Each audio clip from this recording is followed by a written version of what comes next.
الحمدللہ رب العالمین والصلاة والسلام علی رسولہ الامین وعلی آلہ وصحبہ اجمعین الی یوم الدین اما بعد فاعوذ باللہ من الشیطان الرجیم بسم اللہ الرحمن الرحیم الا تنصروه فقد نصرہ اللہ اذ اخرجہ الذین کفروا ثانی اثنین اذ ہما فی الغار اذ یقول لصاحبہ لا تحزن ان اللہ معنا صدق اللہ العلی العظیم وعن النبی صلی اللہ علیہ وسلم انه قال فی حدیث طویل ومن كانت هجرته الى الله ورسوله فهجرته الى الله ورسوله او كما قال النبی صلی اللہ علیہ وسلم۔ محترم ناظرین کرام، بزرگوں، نوجوان بھائیوں اور عفت مآب ماں اور بہنوں، السلام علیکم ورحمۃ اللہ وبرکاتہ۔ نبی اکرم صلی اللہ علیہ وسلم کا سفر ہجرت ہمارے لیے تربیت کے بہت سارے پہلو رکھتا ہے۔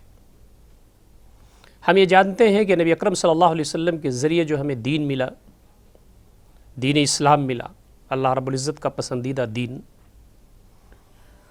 اس کے جو خد و خال ہیں، اس کے جو بڑے پڑاؤ ہیں، وہ چار ہیں۔ ایک تو تربیت، اور دوسرا دعوت کا پڑاؤ، اور تیسرا ہجرت، اور سب سے آخر میں جہاد۔ گویا تربیت، دعوت، ہجرت اور جہاد نبی مکرم صلی اللہ علیہ وسلم کے زندگی کے ابھرے ہوئے پہلو ہیں، اور یہ دین اسلام جہاں بھی جائے گا اور اس کے ماننے والے اس پر عمل کریں گے، اس کو پھیلائیں گے، اللہ رب العزت کی زمین پر اس کو نافذ کرنے کا کام کریں گے، تو ان چار مرحلوں سے گزرنا پڑے گا۔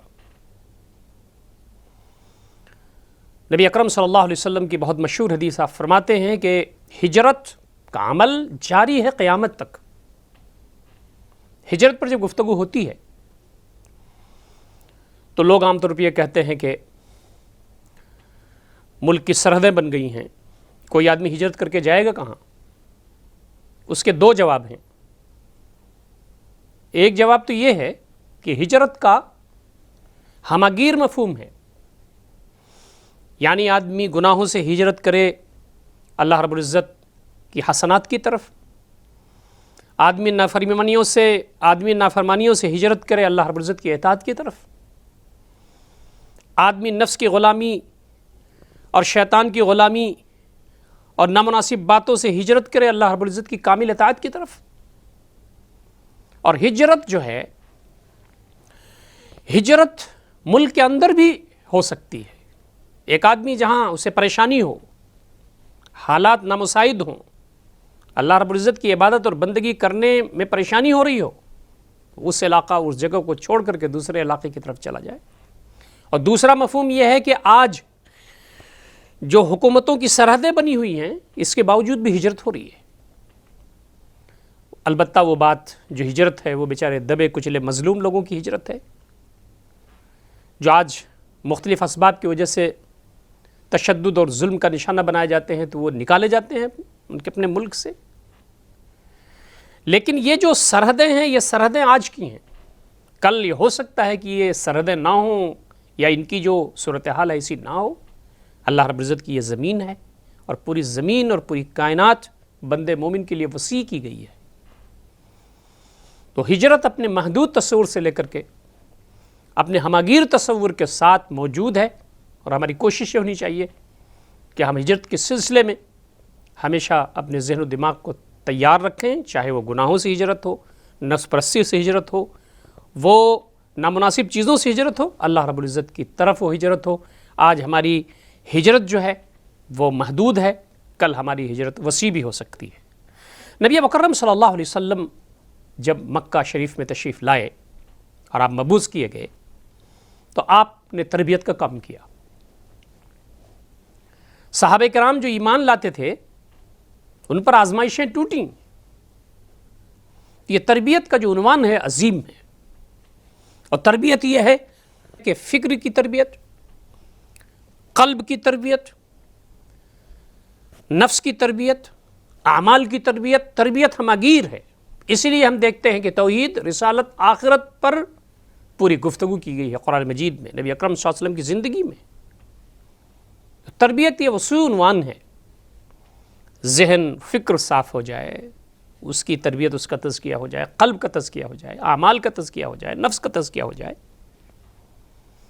اور تربیت کے اس نتیجے میں اللہ رب العزت آزماتا ہے، لیمیز اللہ الخبیث من الطیب، تاکہ اللہ رب العزت خبیث کو طیب سے چھانٹ دے۔ آزمائے گئے، صحابہ کرام آزمائے گئے، تربیت کے اس دور سے، تزکیہ کے اس دور سے وہ نکالے گئے۔ اور وہ بہت مشہور واقعہ ہے کہ نبی اکرم صلی اللہ علیہ وسلم خانہ کعبہ کی دیوار سے ٹیک لگا کر بیٹھے ہوئے تھے کہ حضرت خباب بن ارت رضی اللہ تعالیٰ عنہ تشریف لائے، اور انہوں نے کہا اللہ کے نبی صلی اللہ علیہ وسلم، اللہ کی مدد کب آئے گی؟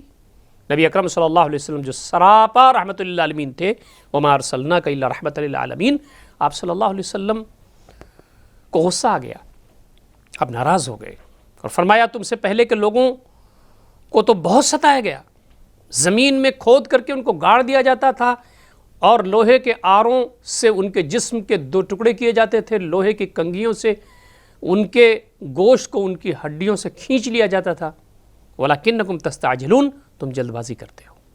یہ خباب وہ تھے کہ انگارہ دھکایا جاتا تھا اور کپڑے اتار کر کے ان کو ننگی پیٹھ اور انگاروں پہ لٹایا جاتا تھا۔ کن کن آزمائشوں سے گزرے، کندن بن گئے وہ۔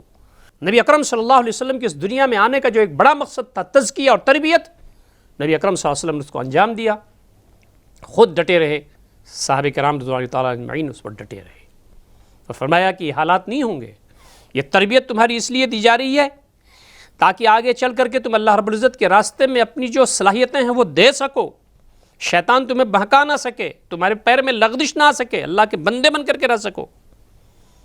اور فرمایا ایک دن یہ ایسی نہیں رہے گا، ایک دن آئے گا اللہ رب العزت کا دین غالب ہوگا، ثنا سے حضرت موت تک ایک شخص سونا اچھالتے ہوئے جائے گا، اسے اللہ رب العزت کے علاوہ کسی کا خوف نہیں ہوگا۔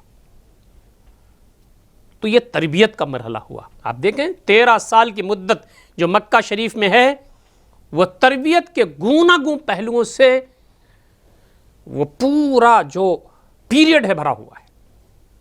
تو پہلی چیز ہے تربیت۔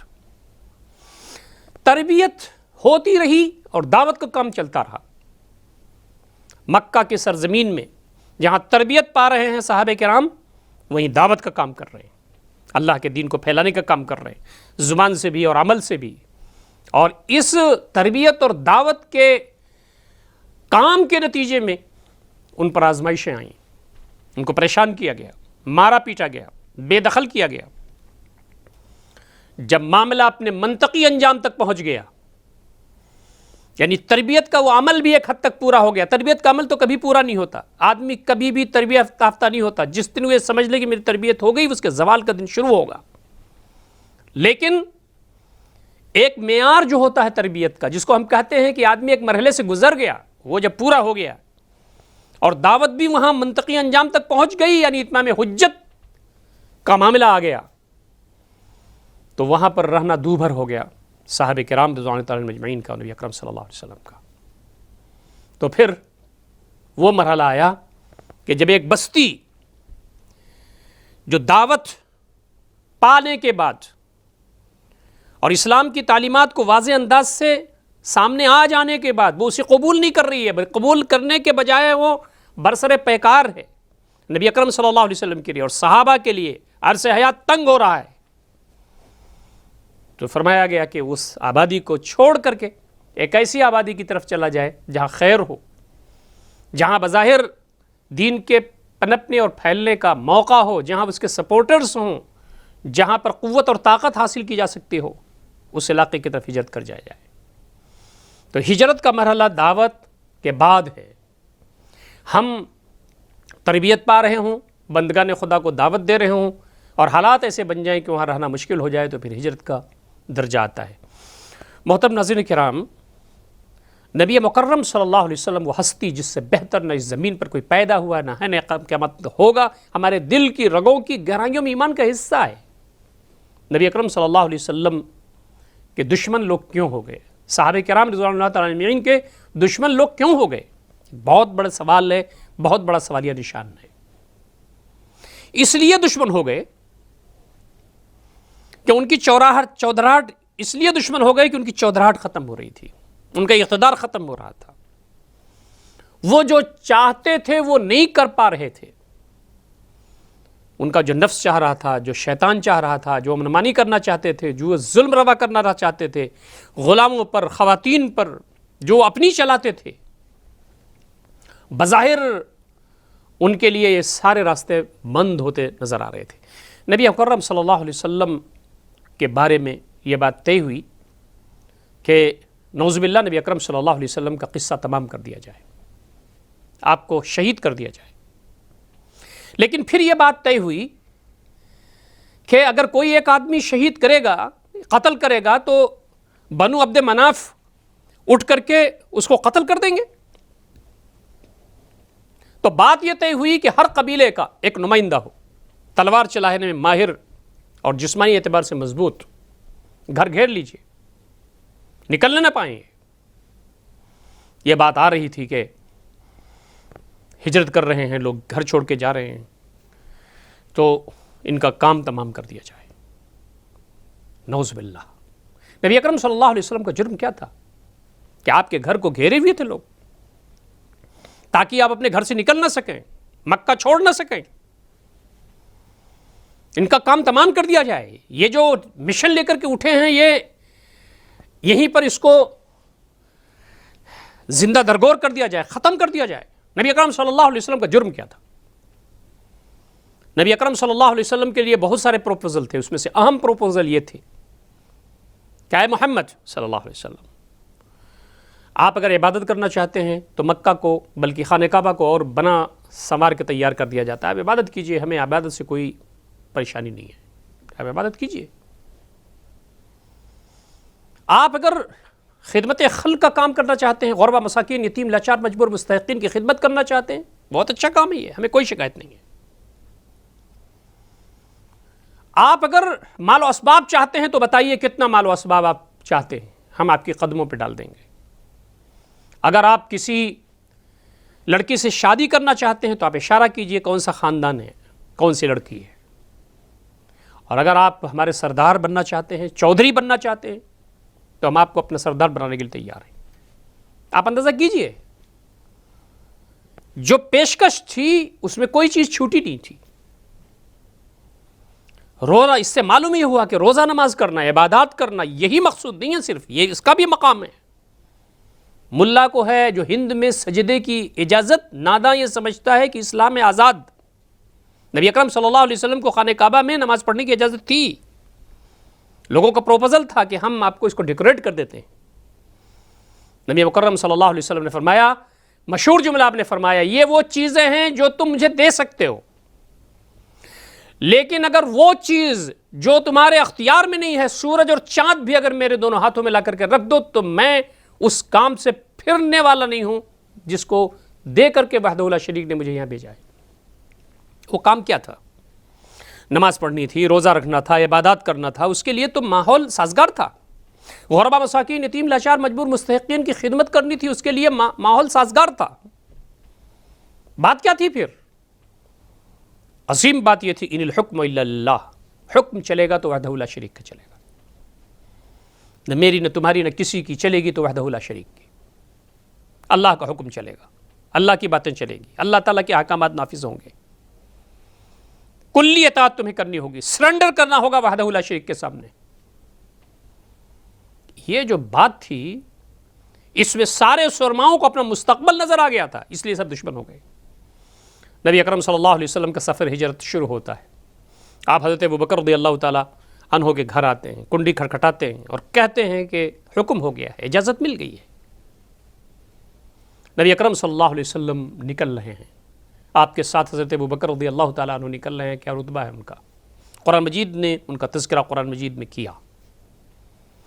نبی اکرم صلی اللہ علیہ وسلم کا جو یہ سفر ہجرت ہے، اس کی ایک بڑی بات یہ ہے کہ سفر ہجرت قربانی کا پیغام اپنے اندر رکھتا ہے۔ آدمی اپنی خواہشات کی قربانی دے، اپنی آرزوؤں کی قربانی دے، مال کی قربانی دے، اسباب کی قربانی دے، جائیداد کی قربانی دے، بیوی بچوں کی قربانی دے، تجارت کی قربانی دے، کیریئر کی قربانی دے۔ صحابہ کرام نے یہ سب کیا۔ نبی اکرم صلی اللہ علیہ وسلم سب کچھ چھوڑ کر کے مدینہ کی طرف ہجرت کر رہے ہیں، مکہ چھوڑ کر کے جا رہے ہیں اور کہتے ہیں مکہ تو مجھے بہت عزیز ہے، تیرے درمیان میرا بچپنا گزرا ہے، تیرے درمیان میری جوانی گزری ہے، مکہ کے لوگ مجھے نہ نکالتے تو میں نہیں نکلتا۔ نبی اکرم صلی اللہ علیہ وسلم نے یہ بتایا کہ قربانی دینا ہے، اور ہر طرح کی قربانی، نفس کی قربانی، طبیعت نہیں چاہ رہی ہے اس کی قربانی، جائیداد کی قربانی، مال کی قربانی، باغات کی قربانی، زمینوں کی قربانی، لوگوں نے اپنی بیویاں چھوڑ دی، اپنے بچے چھوڑ دیے، جا رہے ہیں اللہ رب العزت کی طرف، مکہ چھوڑ کر کے مدینہ جا رہے ہیں، گویا کفر اور شرک کو چھوڑ کر کے وہ وحدانیت کی طرف جا رہے ہیں، شیطان کی چالوں کو چھوڑ کر کے وہ اللہ رب العزت کی طرف جا رہے ہیں۔ اسی لیے نبی اکرم صلی اللہ علیہ وسلم نے بہت مشہور حدیث میں فرمایا کہ فمن کانت ہجرتہ الی اللہ ورسولہ فہجرتہ الی اللہ ورسولہ، جس کی ہجرت اللہ اس کے رسول کی طرف ہے تو یقیناً اس کی ہجرت اللہ اس کے رسول کی طرف ہے۔ لیکن اگر کسی کی ہجرت خواہشات نفس کے لیے ہے، شادی کرنے کے لیے ہے، فہجرتہ الی ما ہاجر الیہ، تو اس کی ہجرت تو اس کے لیے جس کی اس نے ہجرت کی۔ اس میں سب سے بڑی بات یہ ہے کہ جتنے بھی اعمال ہیں ہمارے سب وحدہ لا شریک کے لیے ہونے چاہیے۔ چھوٹا عمل آدمی کرے، بڑا عمل آدمی کرے، وہ سب اللہ تعالیٰ کے لیے ہے۔ قل صلاتی و نسکی و محیایا و مماتی للہ رب العالمین، سب میرے رب کے لیے ہے۔ اور یاد رکھیے، چھوٹا عمل ہو یا بڑا عمل ہو، اگر اللہ رب العزت کے لیے کیا جائے گا تو اللہ رب العزت اس کو پہاڑ بناتا ہے، اور اگر کتنا بڑا کیوں نہ عمل ہو، اگر اللہ رب العزت کے لیے وہ نہ ہو، اخلاص اس میں نہ ہو، تو اللہ رب العزت فرماتے ہیں کہ ہم اس کو منہ پر مار دیں گے۔ تو یہ قربانی کا پیغام ہے۔ سفر ہجرت قربانی لیا، یاد رکھیے، تربیت اور دعوت کے نتیجے میں حالات جو سنگین ہوئے، تو سنگین جو حالات ہوئے اس میں ایک بڑی آزمائش یہ ہوئی کہ چھوڑنا پڑا سب کچھ، اور یہ قربانی ہے۔ ہمارا دین قربانیوں سے عبارت ہے۔ دوسری بات جو بہت اہم ہے اس موقع پر، اسے ہمیں اپنے سامنے رکھنا چاہیے، وہ یہ ہے کہ اللہ رب العزت کا توکل، اللہ رب العزت پر توکل، بھروسہ اللہ رب العزت پر۔ توکل جو ہے وہ جتنا بہترین ایمان ہوگا وہ اتنی بہترین توکل ہوگا، جتنی بہترین ایمان ہوگا وہ اتنی بہترین قربانی ہوگی۔ یہ اصلاً دل کی رگوں کی گہرائیوں میں جو ایمان ہے اللہ رب العزت پر، اس کے نتیجے میں آدمی قربانی دیتا ہے، اس کے نتیجے میں اللہ رب العزت پر بھروسہ رکھتا ہے۔ تو دوسری چیز جو بہت اہم ہے وہ یہ ہے کہ اللہ کے راستے میں، وحدہ لا شریک کے راستے میں جو ہماری قربانی ہے وہ عظیم ہو، اور توکل اس پر ہو، بھروسہ اس پر ہو۔ آپ دیکھیں کہ نبی اکرم صلی اللہ علیہ وسلم کا کیسا توکل اللہ رب العزت پر ہے۔ مشرکین مکہ، ان کی ٹولیاں، نوجوانوں کی گروہ، ان کی جماعتیں منصوبہ بند طریقے سے دن رات ڈھونڈ رہے ہیں نبی اکرم صلی اللہ علیہ وسلم کو۔ انعام بھی رکھا گیا ہے، کون ڈھونڈ کے لائے گا؟ مشرکین ڈھونڈتے ہوئے نبی اکرم صلی اللہ علیہ وسلم کے غار تک پہنچ گئے، غار ثور تک پہنچ گئے۔ حضرت ابو بکر رضی اللہ تعالیٰ عنہ نے فرمایا، اللہ کے نبی صلی اللہ علیہ وسلم یہ تو غار کے دہانے پہ آ گئے۔ حدیث کی کتابوں میں ہے کہ اگر مشرکین اپنے پیر کو دیکھتے تو نبی اکرم صلی اللہ علیہ وسلم اور حضرت ابو بکر رضی اللہ تعالیٰ عنہ نظر آ جاتے۔ لیکن توکل جب وحدہ لا شریک پر تھا، آزماتا تو ضرور ہے وہ، لیکن پھر وہ حفاظت بھی فرماتا ہے۔ توکل کیسا تھا؟ جب کہا حضرت ابو بکر رضی اللہ تعالیٰ عنہ نے اللہ کے نبی صلی اللہ علیہ وسلم یہ تو آ گئے، لگتا ہے ہم پکڑ لیے جائیں گے، تو حضرت نبی اکرم صلی اللہ علیہ وسلم فرمایا تھا مشہور جملہ جسے قرآن مجید نے کوڈ کیا ہے، لا تحزن ان اللہ معنا، غم نہ کرو اللہ ہمارے ساتھ۔ سارے انبیاء کی زندگی میں ہمیں توکل ملتا ہے، صحابہ کرام رضوان اللہ تعالیٰ اجمعین کی زندگی میں ہمیں توکل ملتا ہے، ہمیں اسلاف کی زندگی میں توکل ملتا ہے۔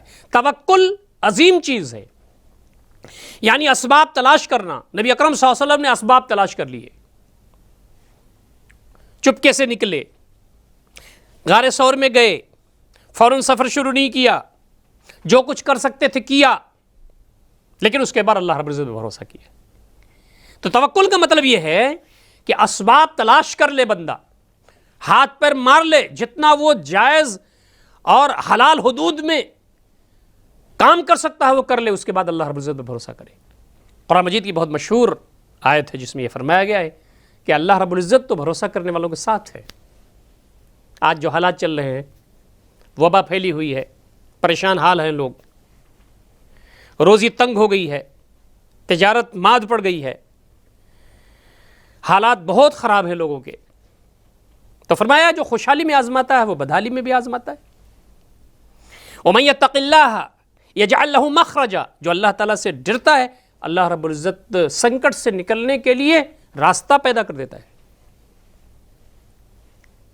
وَيَرْزُقْهُ مِنْ حَيْثُ لَا يَحْتَسِبُ، اس کو روزی وہاں سے دیتا ہے جہاں اس کو گمان نہیں ہے۔ ایک دروازہ بند ہوتا ہے تو 10 دروازہ کھلتا ہے۔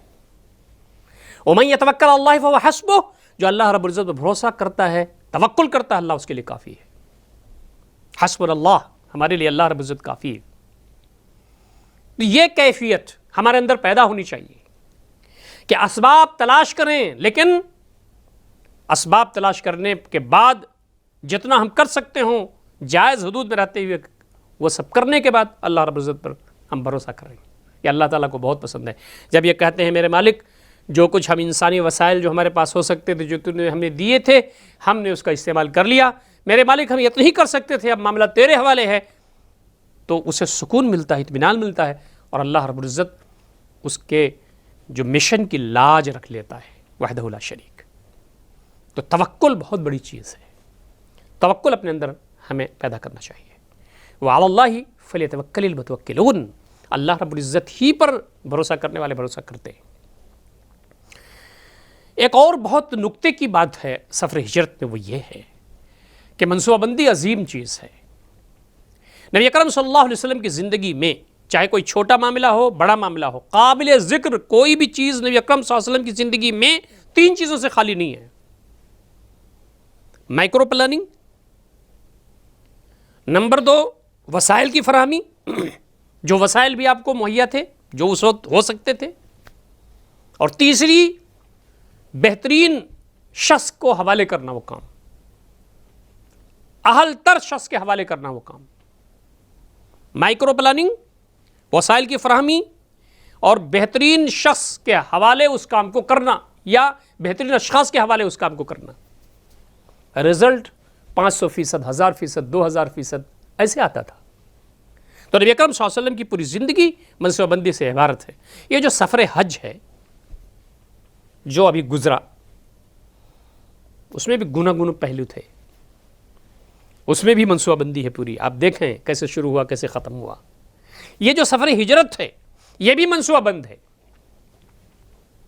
نبی اکرم صلی اللہ علیہ وسلم کو شمال کی طرف ہجرت کرنی ہے، آپ جنوب کی طرف جا رہے ہیں، یہ حکمت عملی کا حصہ ہے۔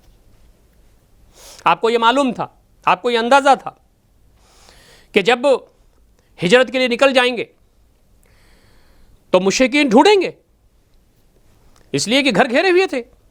نکل گئے نبی اکرم صلی اللہ علیہ وسلم شاہد الوجوہ کہتے ہوئے۔ وہ اللہ رب العزت جس پر ایمان تھا، جس کے لیے پوری زندگی داؤں پر لگائے ہوئے تھے، اللہ رب العزت اس کی لاج رکھی، نکل گئے۔ ان کا کہاں چلے گئے؟ ڈھونڈنا شروع ہوا۔ آپ صلی اللہ علیہ وسلم کو معلوم تھا کہ ڈھونڈیں گے، تو آپ نے فوراً سفر نہیں شروع کیا، قیام کیا 3 دن تک ادھر، اور یہ بات طے کی گئی کہ ادھر جو پیچھے رہ جانے والے لوگ ہیں اس میں کون ہیں؟ حضرت ابوبکر رضی اللہ تعالیٰ عنہ کے گھر میں کون بچا ہے؟ حضرت اسماء رضی اللہ تعالیٰ عنہا، حضرت ابوبکر رضی اللہ تعالیٰ عنہ کی بیٹی، حضرت عبداللہ بن ابوبکر، ان کا غلام عامر بن فہیرہ بکریاں چلانے والا۔ ذمہ داریاں تقسیم ہوئیں۔ مشرکین مکہ مختلف جگہوں پر کیا گفتگو کر رہے ہیں، اس کو جاننے کے لیے حضرت عبداللہ بن ابوبکر رضی اللہ تعالیٰ عنہما کو متعین کیا گیا، یہاں بیٹھیں گے، وہاں بیٹھیں گے، وہاں بیٹھیں گے، پوری رپورٹ کلیکٹ کریں گے، اور شام ہو جائے گی، جب اندھیرا چھا جائے گا تو نبی اکرم صلی اللہ علیہ وسلم کی خدمت میں جا کر کے رپورٹ پیش کریں گے، اور رات میں دیر گئے وہاں سے واپس ہوں گے، کھانا بھی لے جائیں گے وہ، اور قدموں کے نشان ان کے آنے جانے کے چونکہ بنے ہوں گے، تو عرب تو قدموں کے نشانات کے ماہر تھے، وہ جان جاتے تھے کہ ان کے قدموں کے نشانات ہیں۔ عامر بن فہیرہ جو ملازم تھے حضرت ابوبکر رضی اللہ تعالیٰ عنہ کے، بکریاں چراتے ہوئے رات دیر گئے، جائیں گے وہاں دودھ نکال کر کے دیں گے گرم گرم تازہ تازہ، اور اس کے بعد اس راستے سے واپس ہوں گے جدھر سے عبداللہ گئے ہوں گے، تاکہ ان کے قدموں کے نشانات مٹ جائیں اور مشرکین کو اندازہ نہ ہو کہ کون گیا تھا کون آیا تھا۔ حضرت اسماء رضی اللہ تعالی عنہ جو اس پورے پروگرام کو دیکھ رہی تھیں کہ اپنے بھائی کو بھیجنا، عامر بن فہیرہ کی خبر رکھنا، یہ سارا جو کام تھا اس کو مینج کرنے والی، اس کی منتظم اعلیٰ وہ حضرت اسماء رضی اللہ تعالیٰ عنہ تھیں۔ خواتین کا رتبہ کیا ہے؟ مردوں کے ساتھ ساتھ خواتین شامل ہیں، اور ہمیں معلوم ہے کہ آخری دن جب نبی اکرم صلی اللہ علیہ وسلم کو نکلنا ہے تو حضرت اسماء نے کھانا تیار کیا، اس میں سوکھے کھانے بھی تیار کیے تاکہ اس سفر میں کام آئیں، اور جلدی جلدی یہ تھا کہ پو پھٹنے سے پہلے وہاں سے نکلنا تھا نبی اکرم صلی اللہ علیہ وسلم کو، حضرت ابوبکر رضی اللہ تعالیٰ عنہ کو، تو کھانا لے جانا ہے۔ حضرت اسماء رضی اللہ تعالیٰ عنہا کو 8 مہینے کا حمل ہے، ایک روایت میں 7 مہینے کا، ایک روایت میں 8 مہینے کا، 6 کلومیٹر جاتی ہیں وہاں، پہاڑی چڑھتی ہیں، نبی اکرم صلی اللہ علیہ وسلم کی خدمت میں کھانا پیش کرتی ہیں۔ ارے کھانے کو تو باندھنا تھا اور باندھ کر کے نبی اکرم صلی اللہ علیہ وسلم کی رکاب میں رکھنا تھا، تو بندھن بھول گئیں۔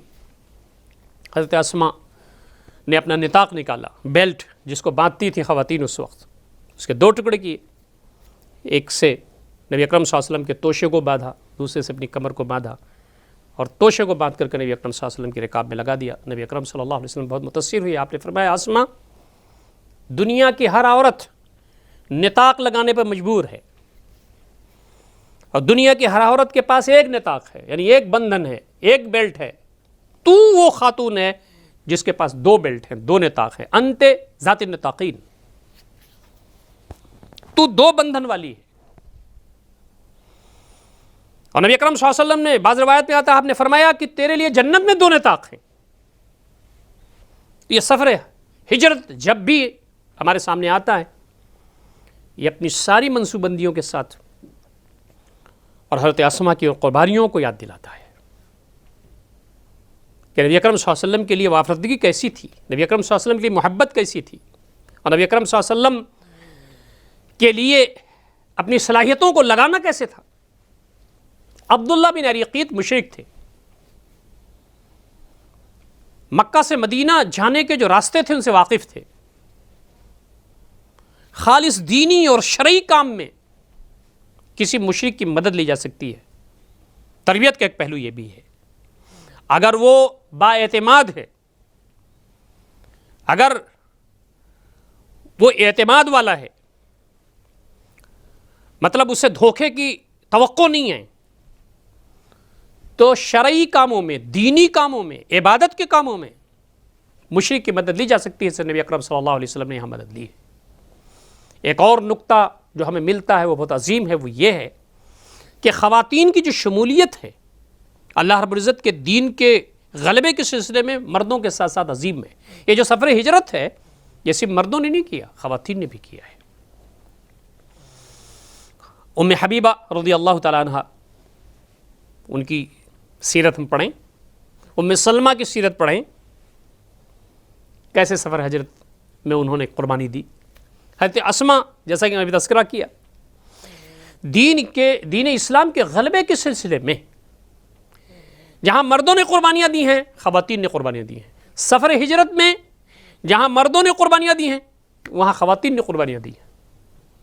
اللہ رب العزت کا دین آگے بڑھے، تربیت کے مرحلے میں خواتین نے قربانی دی ہے، دعوت کے مرحلے میں خواتین نے قربانی دی ہے، ہجرت کے مرحلے میں خواتین نے قربانی دی ہے، اور آگے جو جہاد کا مرحلہ ہے، جہاد تو خواتین پر فرض نہیں ہے، لیکن کیا کریں گے، بہت ساری خواتین ایسی ہیں جنہوں نے میدان جنگ میں شرکت کی ہے، اور حضرت ام عمارہ رضی اللہ تعالیٰ عنہ جیسی بہت ساری خواتین ہیں جنہوں نے میدان جنگ میں تلواریں چلائی ہیں۔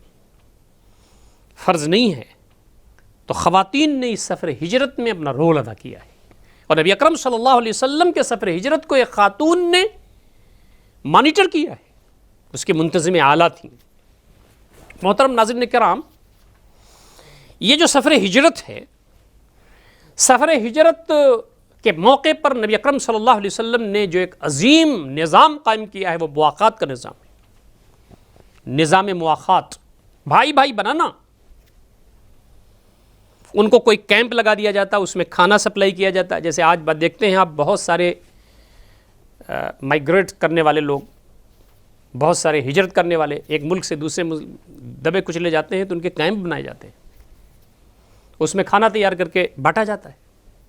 نبی مکرم صلی اللہ علیہ وسلم نے کیمپ نہیں لگوایا، خیمہ نہیں لگوایا، نبی اکرم صلی اللہ علیہ وسلم نے خیمہ نہیں لگوایا، بلکہ آپ نے کہا کہ ایک مہاجر بھائی دوسرے انصار بھائی کے، ایک مہاجر بھائی دوسرے انصار بھائی کے گھر میں رہے گا، اس کے پاس رہے گا، اس کی کفالت کرے گا، ایک مہاجر ایک انصاری کے یہاں رہے گا۔ آپ نے بانٹ دیا، اور دیکھتے ہی دیکھتے ایکوموڈیشن کا مسئلہ حل ہو گیا، دیکھتے دیکھتے رہائش کا مسئلہ حل ہو گیا، کھانے کا مسئلہ حل ہو گیا۔ اور وہی مشہور واقعہ ہے کہ حضرت عبد الرحمن بن عوف رضی اللہ تعالیٰ عنہ کو نبی اکرم صلی اللہ علیہ وسلم نے سعد بن الربیع رضی اللہ تعالیٰ عنہ کے ہاں رکھا تھا، ان کا بھائی بنایا تھا۔ وہ اچھے کھاتے پیتے آدمی تھے، انہوں نے کہا یہ جو میرا گھر ہے آدھا لے لیجئے عبد الرحمن، میری 2 بیویاں ہیں، میں انہیں بلاتا ہوں، جو پسند آپ کو ہو میں اسے طلاق دے دیتا ہوں، آپ اس سے شادی کر لیجئے۔ کیا کیا قربانیاں نہیں دی تھیں۔ یہ سفر ہجرت کا حصہ ہے، نظام مواخات، اللہ کو خوش کرنے کا جذبہ، ٹیم اسپرٹ، محبت، نصح خیر خواہی، یعنی محبت اللہ تعالیٰ کے لیے، نفرت اللہ کے لیے، من احب للہ وابغض للہ وعاط للہ ومنع للہ واستنکح للہ فقد استکمل الایمان، اللہ کے لیے سب کچھ۔ تو حضرت عبد الرحمن بن عوف رضی اللہ تعالیٰ عنہ نے بہت مشہور جملہ ارشاد فرمایا تھا، آپ نے کہا کہ آپ کا گھر مبارک ہو اور آپ کا اہل آپ کو مبارک ہو، آپ کی بیویاں آپ کو مبارک ہو، اللہ تعالیٰ اس میں برکت دے، دلنی علی السوق، مجھے تو بازار کا راستہ بتا دیجیے۔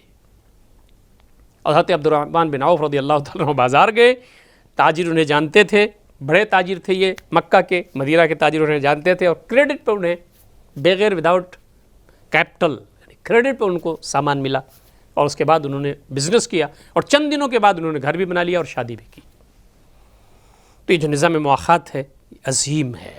آخری بات جو آپ کے سامنے کہہ کے گفتگو بند کرنا چاہتا ہوں وہ یہ، سفر ہجرت ہمیں یہ بتاتا ہے کہ اللہ رب العزت آزمائشوں سے گزارتا ہے، آدمی قربانیاں دیتا ہے ہر طرح کی، اور اللہ رب العزت کے لیے سب کچھ تج دیتا ہے، بظاہر وہ لٹا پٹا ہوتا ہے، بظاہر ساری چیزیں اس سے چھینی ہوئی محسوس ہوتی ہیں، لیکن کسی کو یہ نہیں معلوم کہ جو لوگ مکہ چھوڑ کر کے مدینہ جا رہے ہیں اور مکہ والے انہیں نکال دے رہے ہیں، زیادہ دن نہیں گزرے گا کہ پھر یہ مکہ میں فاتحہ نہ داخل ہوں گے۔ العاقبۃ للمتقین، انجام کار متقیوں کے لیے ہے۔ اللہ تعالیٰ آزماتا تو ہے لیکن فتح و کامرانی انہیں عطا کرتا ہے۔ یہ ہجرت کا پیغام ہے۔ نبی اکرم صلی اللہ علیہ وسلم مکہ سے نکل رہے اور کہتے ہیں مکہ مجھے تو عزیز ہے، میرا بچپن تیرے درمیان گزرا، میری جوانی تیرے درمیان گزری، مکہ کے لوگ مجھے نہ نکالتے تو میں نہ نکلتا۔ اور 8 ہجری میں دوبارہ فاتح بن کر کے نبی اکرم صلی اللہ علیہ وسلم تشریف لاتے ہیں، سب لوگوں کی نظریں جھکی ہوئی ہیں، وہ سمجھتے ہیں کہ ہمارے ساتھ پتہ نہیں کیا معاملہ ہوگا۔ جنہوں نے گالیاں دی تھیں، جنہوں نے مارا پیٹا تھا، جنہوں نے دھکا دیا تھا، جنہوں نے گھر سے نکالا تھا، سب کی نظریں جھکی ہوئی ہیں۔ آپ پوچھتے ہیں کہ تم کیا سمجھتے ہو کہ میں تمہارے ساتھ معاملہ کرنے والا ہوں؟ لوگوں نے کہا کہ آپ کریم ہیں، ابن کریم ہیں۔ نبی اکرم صلی اللہ علیہ وسلم پر قربان جائیں ہماری جانیں، آپ نے فرمایا کہ جاؤ سب تم آزاد ہو، میں تمہارے ساتھ وہی معاملہ کر رہا ہوں جو حضرت یوسف علیہ السلام نے اپنے بھائیوں کے ساتھ کیا تھا، اذهبوا انتم الطلقاء، سب جاؤ تم سب آزاد ہو۔ اور نبی اکرم صلی اللہ علیہ وسلم فاتحانہ مکہ میں تشریف لاتے ہیں، جہاں امن ہے، جہاں سکون ہے، جہاں عفو و درگزر ہے، جہاں پر اللہ کی کبریائی ہے، جہاں پر بتوں کو نکالنا ہے، جہاں پر وحدانیت ہے۔ جاء الحق وزهق الباطل ان الباطل کان زہوقا۔